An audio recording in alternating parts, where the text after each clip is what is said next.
அதிமுக ஆட்சிக்கின்ற பொழுது பல திட்டங்களை கொண்டாந்து கொடுத்தோம். நீங்க வைத்த கோரிக்கை இன்றைக்கு பாலிடெக்னிக் கல்லூரி வேணுங்க கொண்டாந்து இல்லமில்ல. வனவாசியில 42 கோடியில பிரம்மாண்டமான பாலிடெக்னிக் கல்லூரி இந்த பகுதியில் இருக்கின்ற ஏழை எளிய ஒடுக்கப்பட்ட நசுக்கப்பட்ட கிராமத்திலிருந்து நகரம் வரை நம்முடைய குடும்பத்தில் பிறந்த மாணவ மாணவி இன்றைக்கு அந்த பாலிடெக்னிக் கல்லூரியிலே படித்து இன்றைக்கு வேலை செல்லுகின்ற ஒரு சூழ்நிலையை நாங்கள் உருவாக்கி தந்திருக்கிறோம். பள்ளிகள் சீரமைச்சிருக்கிறோம். இன்றைக்கு நங்கவள்ளி மேச்சேரி கூட்டு குடி திட்டம் கேட்டீங்க நிறைவேற்றணும்ல. அதே போல மேச்சேரி, அதே போல இங்க நங்கவள்ளி, வனவாசி, ஜலடாபுரம் 3 பேரூராட்சியிலையும் தங்கு தடை இல்லாம பாதுகாக்கப்பட்ட நீர் தொடர்ந்து நாங்கள் வழங்கிட்டு இருக்கிறோம்.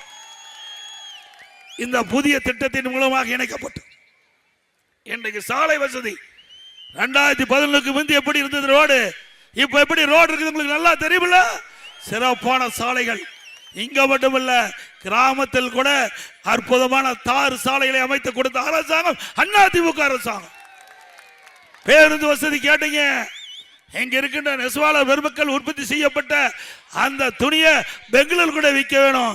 அதனால சேலம், சல்லாபுரம், நங்கவழி வழியாக எங்களுக்கு ஒரு பேருந்து வேணும் கேட்டீங்க. அந்த பேருந்து வசதியை செய்து கொடுத்த அரசாங்கம் அதிமுக அரசாங்கம்.